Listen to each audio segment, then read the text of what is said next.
Hey, this is Jack with Recipal, and we're going to answer some of your food labeling questions. This one comes from Peter in Florida.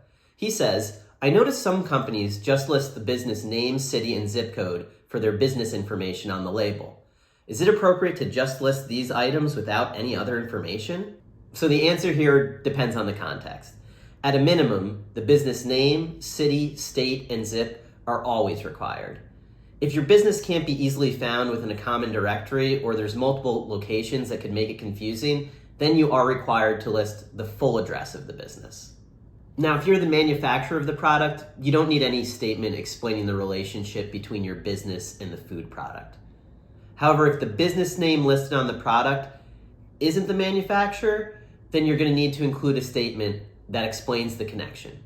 That would be something like distributed by, manufactured for, packaged by, that clearly expresses that relationship between the business and the food product.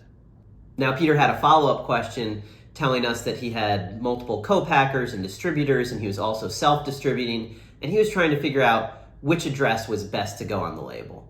And our advice to him was use your principal business address. This way, if anything changes with any of your partnerships or relationships, your packaging will still be accurate and you won't have to make any changes on that front. If you found this helpful, please like or subscribe so we can keep answering your food questions.